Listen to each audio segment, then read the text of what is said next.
Sir हमने अक्सर देखा है कि लोग जो हैं वो जब थाने जाते हैं तो पुलिस की तरफ से उनको बहुत मुश्किलात होती हैं, उनके काम आसानी से नहीं होते, तो वो फिर अदालत और आप लोगों का रुख करते हैं। तो आप लोग इनको मतलब किस तरह से डील करते हैं? असल में वाकई हमारे माशरे में ये अलमिया तो है। आप किसी हद तक आपकी बात बिल्कुल दुरुस्त है।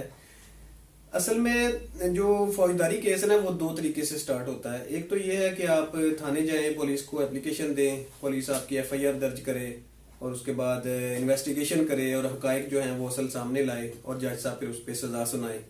दूसरा तरीका ये होता है कि आप डायरेक्ट मजिस्ट्रेट साहब के पास अदालत में जाके एप्लीकेशन दे दें। उसको प्राइवेट कंप्लेन भी बोलते हैं, इस्तगासा भी कहते हैं।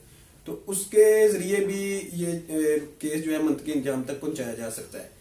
अब जहां तक आपका ये क्वेश्चन है कि पुलिस बात नहीं सुनती, मीन्स के लीगल एफआईआर तक नहीं काटती लोगों की, जी जी, तो इस पे फिर वो क्या करें?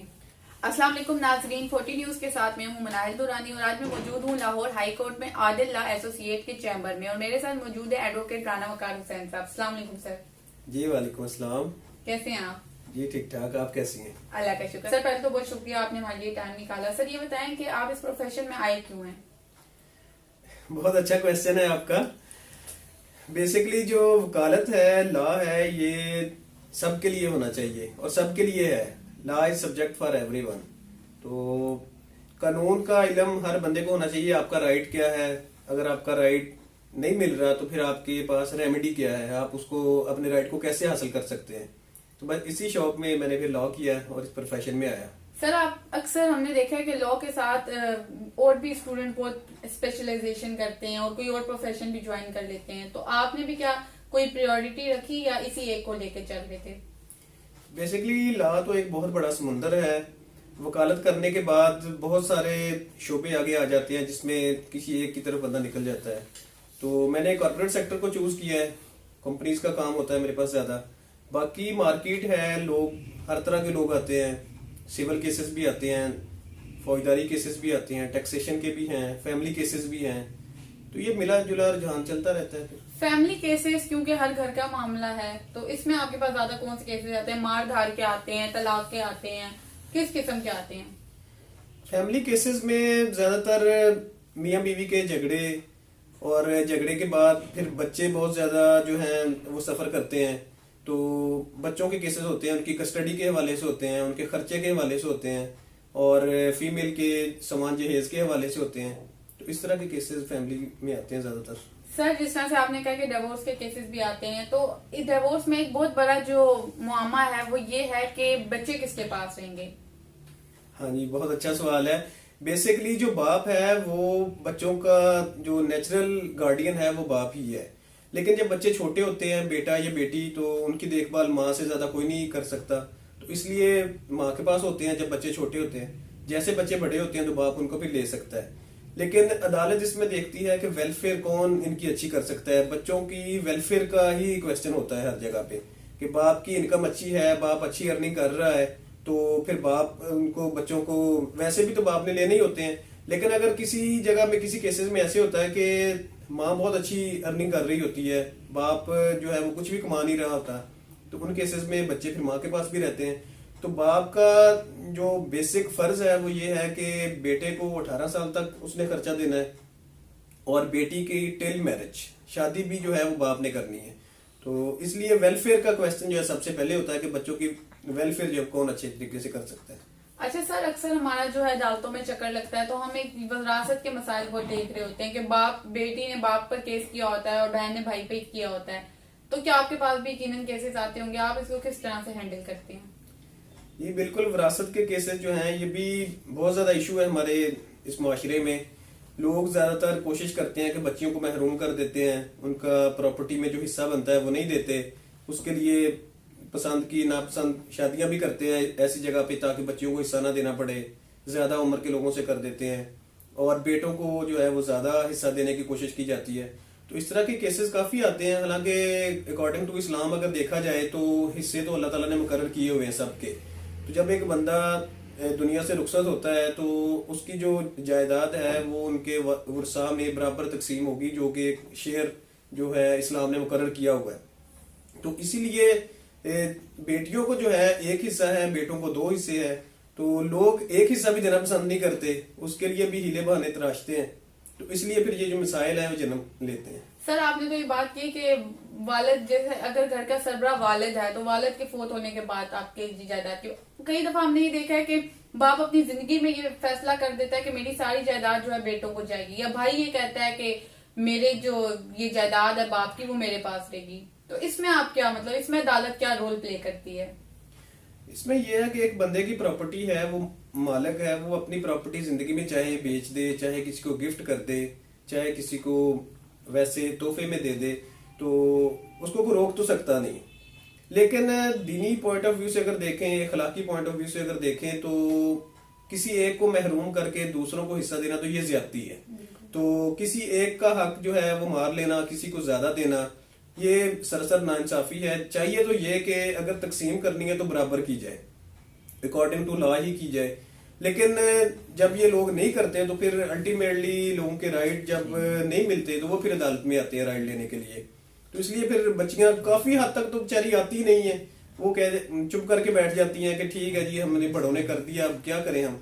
लेकिन बहुत सारे अब जिस तरह अवेयरनेस है मीडिया के थ्रू, तो अब लोग राइट के लिए आते भी हैं, तो काफी हद तक राइट मिलता भी है, लेकिन फिर भी ये काफी इसमें टाइम लग जाता है। सर अक्सर हमने ये देखा है कि वालिदैन बच्चों को आग कर देते हैं जायदाद से, तो इसमें क्या है विरासत का मतलब? फर्ज करें एक बाप ने बेटे को आग कर दिया है, तो फिर क्या उसको हिस्सा भी देगा या नहीं देगा बाप? बेसिकली जो आग है ना, इसका इस्लाम में कोई कंसेप्ट नहीं है, ये जस्ट यहाँ पे लोगों ने अपने पास एक बनाया हुआ है। विरासत से महरूम जो है ना कोई किसी को नहीं कर सकता। हाँ, इसमें अल्टीमेटली ये है कि अगर किसी बंदे ने जिससे विरासत हासिल करनी थी उसको मर्डर कर दिया, कत्ल कर दिया, तो वो उसकी विरासत का हकदार नहीं होगा फिर।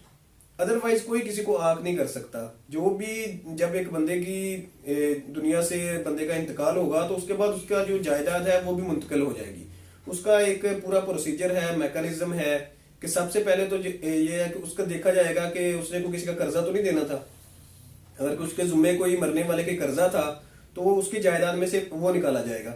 उसके बाद फिर उसके अगर माँ बाप जिंदा हैं उनको हिस्सा मिलेगा, उसकी बीवी है बीवी को मिलेगा। उसके बाद फिर तीसरा नंबर बच्चों का आता है, तो फिर बच्चों को मिलेगा 2 हिस्से, बेटे को और 1 हिस्सा बेटी को। तो इसलिए ये जो आग वाला कंसेप्ट है ना, ये नहीं है। ये हिस्से जो है ये मुकर्रर करना है, कुरान पाक में सूरह निसा में है। तो ये हर किसी को उसका जो राइट है वो मिलना ही मिलना है। लेकिन लोग यहाँ पे ज्यादती करते हैं, नहीं देते, तो इसलिए फिर लोग अदालतों में आते हैं और अदालतें फिर उनको हिस्सा दे देती हैं। और इसमें कोई लिमिटेशन भी नहीं है।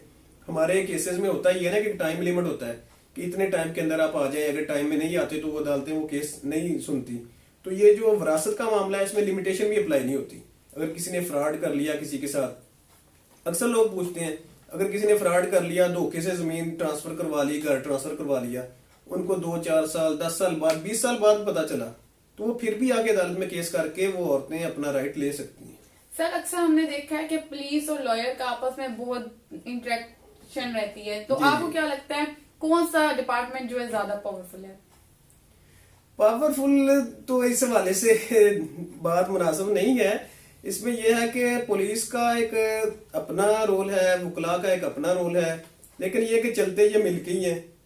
पुलिस का काम, पुलिस बेसिकली लॉ इन्फोर्समेंट एक एजेंसी है, उसका काम है अपने शहर में, मुल्क में अमन कायम रखना, कानून पे अमल दरामद करवाना।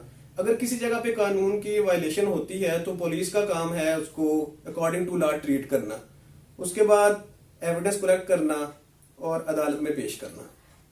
और वकलात साहिबान जो है इन्होंने अदालत में जाके उसी केस को लॉ के मुताबिक बताना होता है और फैसला जो है वो जज साहब ने करना होता है। तो ये एक प्रोसीजर है, क्योंकि इस प्रोसीजर में सारे शामिल हैं। पुलिस का एक अपना रोल है, वकला का एक अपना रोल है, तो इसलिए पावर वाली इसमें मेरा ख्याल है कोई बात नहीं। सर अक्सर हमने देखा है कि अवाम को जो है बहुत मसाइल का सामना होता है कि उनकी थाने में नहीं सुनी जाती, पुलिस नहीं सुनती, तो वो वकला और अदालत की तरफ रज्जू करते हैं। तो आप बताएं कि ये FIR का सिस्टम क्या है? असल में वाकई हमारे माशरे में ये अलमिया तो है, आप किसी हद तक आपकी बात बिल्कुल दुरुस्त है। असल में जो फौजदारी केस है ना वो 2 तरीके से स्टार्ट होता है। एक तो ये है कि आप थाने जाएं, पुलिस को एप्लीकेशन दें, पुलिस आपकी FIR दर्ज करे और उसके बाद इन्वेस्टिगेशन करे और हकायक जो हैं वो असल सामने लाए और जज साहब फिर उस पर सजा सुनाए। दूसरा तरीका ये होता है कि आप डायरेक्ट मजिस्ट्रेट साहब के पास अदालत में जाके एप्लीकेशन दे दें, उसको प्राइवेट कंप्लेन भी बोलते हैं, इस्तगासा भी कहते हैं, तो उसके जरिए भी ये केस जो है मुंतकी अंजाम तक पहुंचाया जा सकता है। अब जहां तक आपका ये क्वेश्चन है कि पुलिस बात नहीं सुनती, मीन्स के लीगल FIR तक नहीं काटती लोगों की, जी जी, तो इस पे फिर वो क्या करें? उसका तरीकाकार ये है कि आजकल हर थाने के अंदर फ्रंट डेस्क बना हुआ है, तो एक एप्लीकेशन लिखी जाए हाथ के साथ, वो हाथ के साथ लिख लें या किसी से लिखवा लें, किसी एक्सपर्ट बंदे से लिखवा लें, तो वहां पे जाके first information, FIR stand for first information report, तो वहां पे फ्रंट डेस्क पे आप जमा करवा दें, वहां से आपको एक डायरी नंबर मिल जाएगा। वो जो डायरी नंबर मिल जाएगा तो उसके बाद आपके पास ये राइट है कि पुलिस अगर आपकी बात नहीं सुन रही तो आपके पास ये लीगल जो है ये राइट आ गया कि आप थाने में तो गए थे, आपने वहां पे अपना मुद्दा बयान किया, आपको अभी कोई सुनवाई नहीं हुई, तो फिर आप किसी वकील साहब के पास चले जाएं। वकील साहब वो आपकी जो एप्लीकेशन आपने थाने में दी वो और साथ डायरी नंबर जो आपका थाने का लगा हुआ है वो लगा के एक सेशन कोर्ट में रिट दायर कर देता है। ये रेमेडी बता रहा हूँ आपको कि अगर आपकी FIR नहीं होती तो फिर इस तरीके से आप FIR करवा सकते हैं। वो सेशन कोर्ट में एक रिट दायर हो जाएगी खिलाफ SHO के, उस थाने के SHO के खिलाफ, तो वो जज साहब जो है वो फिर इनसे रिपोर्ट तलब करेंगे कि आप बताएं आपके पास एक बंदा आया था, उसने एप्लीकेशन दी थी, उसका ये केस बनता है, आपने क्यों उसको जो है अभी तक FIR नहीं दी। और सर इस प्रोसीजर में कितना टाइम लगता है? जैसे आपने कहा था कि अदालत आना है, ये चीजें लेकर आना है, तो इसमें कितना टाइम लगता है? इसमें यह है कि आज आपने एप्लीकेशन दी है, अगर SHO आपके FIR नहीं दर्ज कर रहा तो आप कल रिट दायर कर दें, वेरी नेक्स्ट डे रिट दायर कर दें, तो जो जस्टिस साहब हैं वो उसमें 7 दिन का नोटिस करते हैं, 7 दिन के अंदर अंदर वो रिपोर्ट मंगवाएंगे SP कंप्लेंट से कि आपके थाने के अंदर ये दरखास्त हुई थी, आपके SHO ने ये FIR नहीं दिया, रिपोर्ट दे क्यों नहीं दी, वो फिर अपनी रिपोर्ट जमा करवाएंगे। उसके बाद जज साहब जो है वो हमारा जो यानी कि साइल है उसका पूरा बयान सुनेंगे, रिपोर्ट भी देखेंगे, तो उसके बाद फिर जज की पावर है कि वो रिपोर्ट के साथ चला जाए या रिपोर्ट देखने के बाद वो हो सकता है रिपोर्ट को डिनाई भी कर दे और फिर वो डायरेक्शन पास कर देगा। अगर केस बनता है तो वो जज साहब जो है वो ऑर्डर कर देंगे कि FIR दें, और फिर भी अगर कई दफा ऐसे होता है कि जज साहब ऑर्डर कर देते हैं फिर भी FIR नहीं होती, तो उसका ये हाल है कि उसी ऑर्डर की कॉपी लेके आप दोबारा जज साहब के पास चले जाएंगे कि सर आपने एक ऑर्डर किया था उस पर भी अमल नहीं हो रहा, तो फिर जज साहब जो है अपने ऑर्डर पे अमल करवा लेते हैं। फिर वो SHO को ऑर्डर करेंगे, बकायदा उसको पनिशमेंट भी दे सकते हैं, उनको वहां पे अदालत में बुला भी सकते हैं, उनकी तनख्वाह भी रोक सकते हैं। तो वो फिर SHO साहब जब देखते हैं कि अब मेरी काफी हो गई है, फिर वो FIR कापी लेके भाग के जाते हैं फिर अदालत में। सर यहाँ पे वही बात है कि आपने सारा मामला वही बताया है कि जज पर जाता है कि जज चाहेगा तो होगा। हमारे मुल्क पाकिस्तान का आपको बहुत अच्छे से इल्म होगा, तो अगर जज ही बिका हुआ हो या जज ही ये काम ईमानदारी से ना करो फिर हम किसके पास जाएं? असल में ना पहले मैंने एक बात शायद की है कि हर बंदे को अपना राइट का पता होना चाहिए, और अगर राइट वो मिल नहीं रहा तो उसकी रेमेडी पता होनी चाहिए कि मैं कैसे हासिल कर सकता हूँ। अब एक अदालत में आप गए हैं अपना राइट लेने के लिए, पहले आप थाने में गए हैं, आपको राइट नहीं मिला, आप अदालत में चले गए, अब अदालत में राइट लेने गए, आपको अदालत से भी राइट नहीं मिला फॉर एग्जाम्पल, तो आपके पास रास्ते बंद नहीं हुए। आप बजाय ये कि उधर लड़ाई शुरू कर दें या कोई बुरा भला कहना शुरू कर दें, आपके पास राइट है, अब वो थाने वाली पूरी डिटेल जो आपकी है एप्लीकेशन और डायरी नंबर और जो जज साहब ने ऑर्डर किया है उसको लेके आप इनसे सुपीरियर कोर्ट में चले जाएं, हाई कोर्ट चले जाएं, हाई कोर्ट जाके उसी जज साहब के ऑर्डर को चैलेंज कर दें। आप कहें जी मैंने पुलिस के पास गया था, उन्होंने मेरी बात नहीं सुनी, मैं जज साहब के पास गया, उन्होंने भी मेरी बात नहीं सुनी, तो हाई कोर्ट में चले जाएं। हाई कोर्ट क्या करेगी, वो अगर देखेगी कि वाकई आप ठीक है तो वो जज साहब के ऑर्डर को नल एंड वाइड करार दे देगी, वो ऑर्डर कर देगी कि FIR दें। अगर आपकी हाई कोर्ट में भी नहीं सुनी जाती तो आप सुप्रीम कोर्ट चले जाएं। तो ये तो राइट यानी कि रेमेडी का पता हो तो आप कर सकते हैं ना। मतलब इंसान चक्कर काटता रहे थाने से इधर तो इधर से उधर। नहीं, ये चक्कर काटने वाली बात नहीं है, अपना राइट लेने के लिए फिर एफर्ट तो करना पड़ती पर है। अक्सर हमने देखा है लोग फिर मामला ही छोड़ देते हैं, अक्सर ऐसे केसेस आपके पास वो लोग छोड़ ही देते हैं। इसमें यह है कि ये वाली बात भी आपकी किसी हद तक दुरुस्त है, लेकिन नॉर्मली ये होता है कि हाई कोर्ट तक काम हो जाता है। लेकिन अगर असल में ना इसमें एक और भी इशू है, तो लोग झूठी दरखास्तें भी तो देते हैं ना। अब वन साइडेड स्टोरी तो ये होती है जी मैं गया मेरा पर्चा नहीं हुआ, जज साहब ने भी आगे से ऑर्डर नहीं किया, हाई कोर्ट चला गया उन्होंने भी नहीं किया, तो भाई कुछ ना कुछ तो हो सकता है आप भी गलत हो, कि हो सकता है आप ही एक झूठी एप्लीकेशन लेके फिर रहे हो, तो जिसमें पर्चा बनता ही ना हो तो फिर तो FIR नहीं होनी ना। तो इसलिए दोनों साइड पे कई दफा उधर से भी गलती होती है, इधर से भी होती है, तो वो फिर हकायक देख के पता चल सकता है कि कौन राइट था कौन रॉन्ग। अच्छा सर, एक कॉमन सा मसला है आजकल थानों में, अदालतों में, कि ये जो रिमांड का आप फिजिकल रिमांड जो होता है, जी जी, उसमें लोग बहुत मतलब मिसकंसेप्शन है या क्या है कोई पता नहीं। पुलिस कुछ और कहती है, आप लोग यकीनन कुछ और कहते होंगे और आवाम कुछ और समझती है। इसमें थोड़ी सी रोशनी डालें और बताएं हमारे नाजरीन को। ये वैसे रिमांड वाला क्वेश्चन जो ना ये आजकल वैसे भी बहुत चल रहा है। रिमांड में असल में ना एक लोगों के माइंड में ये है कि पुलिस का जो कंसेप्ट है ना वो यही है कि पुलिस शायद थाने ले जाके बंदे को मारती पीटती है, उनका शायद राइट है, या ये लाजमन पार्ट है कि पुलिस के पास बंदा चला गया तो वैसे ही खौफतारी हो जाता है कि यार इन्होंने तो मारना ही है। असल कानून में जो है ना वो इसकी कोई गुंजाइश नहीं है। बेसिकली पुलिस का काम यह है कि जब भी एक एफआईआर दर्ज हुई है, उन्होंने मुलजिम को गिरफ्तार किया है, तो उन्होंने उसको 24 घंटे के अंदर अंदर मजिस्ट्रेट साहब के सामने पेश करना है और कोशिश करनी है कि 24 घंटे के अंदर अंदर इसकी तफ्तीश मुकम्मल हो जाए। अगर वो 24 घंटे के अंदर तफ्तीश मुकम्मल नहीं कर सकते, किसी भी वजह से, काम के बर्डन की वजह से या वैसे नहीं हो सकी, तो वो जो इलाका मजिस्ट्रेट है उनको रिटर्न दरखास्त देते हैं कि आप हमें बंदे को फिजिकली हमारे हवाले किया जाए। रिमांड का लफ्जी मतलब होता है वापस भेजना, तो फिजिकली हमारे पास बंदे को भेजा जाए, हमारे हवाले किया जाए, ताकि हम इससे मजीद तफ्तीश कर सकें। डॉक्यूमेंट हमने इसे कोई रिकवरी करनी है, फॉर एग्जाम्पल चोरी का केस है तो कोई चोरी शुदा जो चीज है वो रिकवर करनी है, कोई पिस्टल वगैरह है वो रिकवर करना है, तो हमें ये बंदा चाहिए फिजिकली। तो इसलिए वो रिमांड का लफ्जी मतलब है वापस भेजना। तो वो फिजिकली बंदे को वापस भेजने को जिस्मानी रिमांड कहते हैं, फिजिकल रिमांड कहते हैं। वो फिर जज साहब की पावर है कि वो 2 दिन का दे, 4 दिन का दे, मैक्सिमम वो 14 दिन का दे सकते हैं। 1 दिन का दें, 2 दिन का दें। उसके बाद जज साहब की फिर ड्यूटी है कि उसको दोबारा जो दिन दिए हैं उनके बाद उनसे पूछें कि भैया आपको 1 दिन दिया था, 2 दिन दिए थे, 3 दिन दिए थे, आपने क्यों इससे कोई रिकवरी नहीं की, आपने क्या किया, आपको मजीद रिमांड चाहिए तो क्यों चाहिए। तो वो इतनी आसानी से रिमांड जो है ना वो नहीं मिलता।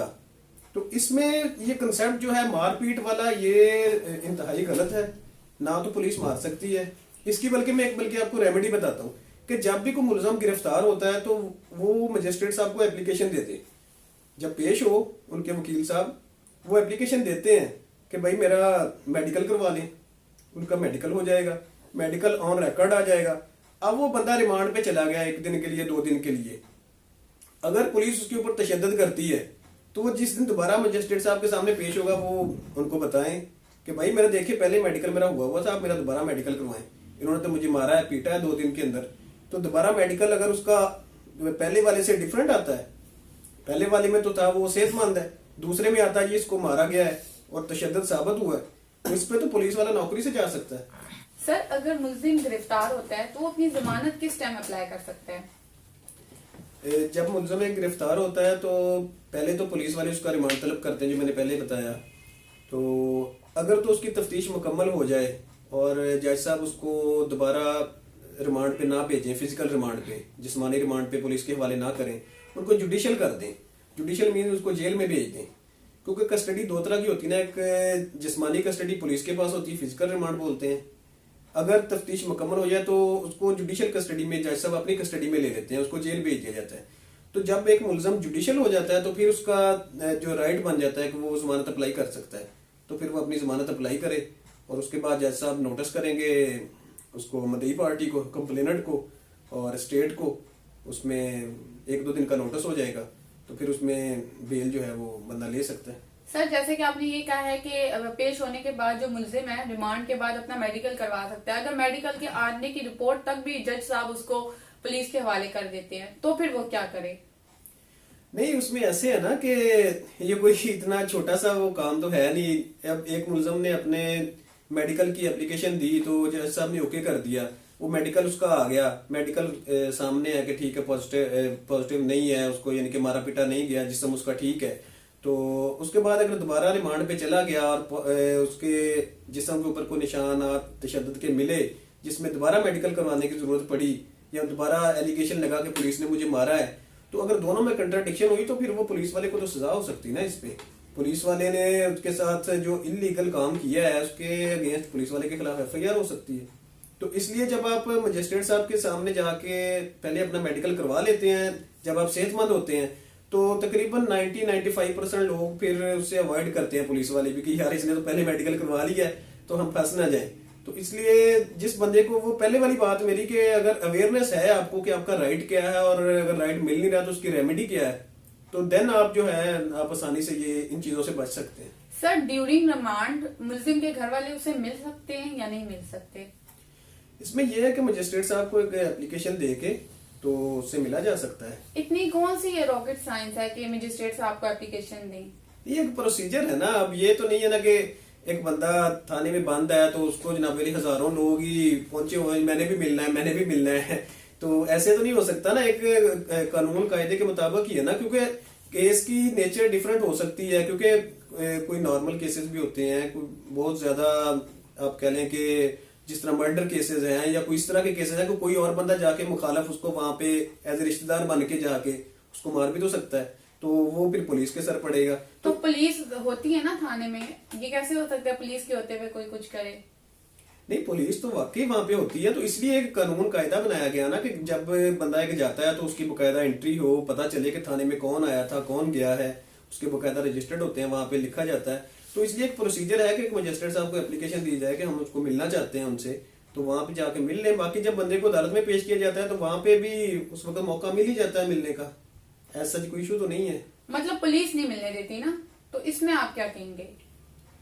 नहीं, पुलिस डेफिनेटली पुलिस एक अपना काम कर रही होती है, उसकी कोशिश होती है कि जो है मुकदमे के ऊपर कोई बंदा असरअंदाज ना हो, तो इस वजह से पुलिस मना करती है। वरना जब बंदा अदालत में जाता है तो वहां पे भी काफी टाइम होता है वहां पे, और वकील तक रसाई तो खैर होती है मुलजम की, वो तो उससे वकील मिल भी सकता है, गपशप कर भी सकता है, तो बाकी लोग भी मिल लेते हैं, ऐसा कोई इतना इशू नहीं है ये। सर लोगों का ये शिकवा होता है कि थाने कचहरी के इतने चक्कर से पैसे बहुत लगते हैं, पुलिस भी खाती है, वकील भी यकीनन खाते होंगे, और इसमें सारा मतलब कहते हैं इंसान की जायदाद तक बिक जाती है, तो इसमें आप क्या कहेंगे? इसमें यह है कि वकला हजरात तो हम तो अपनी फीस लेते हैं, हमारा तो प्रोफेशन है, हमने तो सर्विसेज प्रोवाइड करनी है, लीगल सर्विसेज, हम उसकी यकीनन एक फीस चार्ज करते हैं, और उसके बाद हमारा वकालतनामा साइन होता है, उसके बाद हमने कानून के मुताबिक जो है अदालत में पेश होना होता है। चले आपकी तो फीस तक समझ आ गई है, क्या पुलिस की भी ऐसी कोई फीस होती है या नहीं? नहीं, पुलिस तो एक गवर्नमेंट का इदारा है, पुलिस वाले तो गवर्नमेंट से तनख्वाह ले रहे होते हैं, उनकी तो कोई ऐसी फीस होती नहीं है। लेकिन बस बदकिस्मती से हमारे माशरे में ये इशू है, लोग पुलिस को बल्कि ज्यादा पैसे दे देते हैं वकला से, फीस देने में कंजूसी करते हैं, तो उधर असल में खौफ होता है ना उनसे, पुलिस से। तो लेकिन ये कि पुलिस का काम जो है वो तो यही है कि अपनी वो तनख्वाह ले रहे हैं, उसी में अपना काम करें। तो वकील साहब की तो कोई तनख्वाह नहीं होती ना, इन्होंने तो अपनी फीस लेनी होती है, तो इसलिए ये सिनेरियो जो है, लेकिन लोगों में ये उलट है, लोग उधर पैसे ज्यादा दे देते हैं। सर जैसे कि आपका ये ड्रेस होता है, यूनिफॉर्म ड्रेस होता है लॉ का, सर इसका कोई आपको नहीं लगता कि इसका कोई नाजायज इस्तेमाल कर सकता है? जी बिल्कुल, इसके अंदर काफी इस तरह की कबाहतें हैं कि लोग किसी ने भी कोट या टाई या शर्ट लेके तो ऐसे वकील बन के चला गया, तो लेकिन यकीनी बात है कि वो एक गलत काम कर रहा है, तो उसका कानून के मुताबिक उसको भी जो है वो सजा हो सकती है, उस पर FIR हो सकती है अगर पता चल जाए कि ये जाली है, ये अपने आप को वकील शो कर रहा है। तो काफी बल्कि इसमें मसाले मौजूद हैं कि काफी ज्यादा FIR हुई भी हैं, लोग अपने आप को एज ए वकील पेश करते हैं, जाते हैं अदालतों में, तो वो जाली वकील कहलाएगा, और जाली वकील जैसे जाली डिग्री होती है। तो सर पर अगर कोई किसी के साथ वो ज्यादती कर रहा हो, आपकी यूनिफॉर्म का गलत इस्तेमाल कर रहा हो, तो आपको क्या लगता है उसको सजा मिलती है या नहीं? नहीं, अब अगर एक बंदा नॉमिनी हो जाता है, पता चल जाता है कि ये बंदा वकील था ही नहीं, इसने मिसयूज किया है, तो वो उसको तो फिर कोई भी नहीं छोड़ता ना, उसको तो हमारे वो पेशे की बदनामी का बायस बन रहा है। तो अगर ऐसा बंदा कोई सामने आता है तो सारे उसको पॉइंट आउट करते हैं और उसको बल्कि गिरफ्तार करते हैं। पिछले दिनों बल्कि हमारे इधर बार रूम में एक लेडी लॉयर बनी हुई थी, वो हालांकि वकील नहीं थी, तो वो उसने वहां पे अदालत में भी पेश हो गई, तो वो फिर पता चल गया, फिर उनको पकड़ के मुकायदा पुलिस के हवाले किया, उसके खिलाफ फिर FIR दर्ज हुई। उनमें इतनी हिम्मत आ गई थी, अदालत में भी पेश होगी?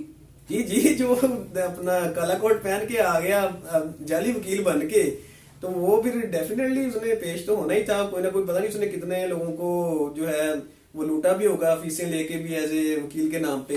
तो ये यकीनी बात है कि हमारे माशरे में ये कुछ काली बेड़े हैं, स्याह लोग हैं, लेकिन आहिस्ता आहिस्ता ये लोग एक्सपोज हो ही जाते हैं, पता चल ही जाता है कितनी देर आपने चलना होता है। तो ये हमारे अपना प्रोफेशन में है ऐसी चीजें, लेकिन इंशाल्लाह मेरा ख्याल है काफी हद तक खत्म भी हो गई और खत्म हो भी जाएंगी।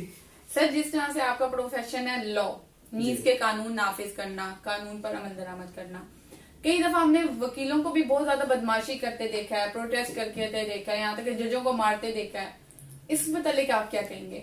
वैसे तो आपकी फील्ड के खिलाफ है ये सवाल, लेकिन फिर भी आप बताएं हमारे नाज़रीन को। ये वैसे आपने एक बहुत ही अहम और बहुत ही मुश्किल सवाल किया है मुझसे। असल में ना ये हर तरह के लोग हर प्रोफेशन में पाए जाते हैं।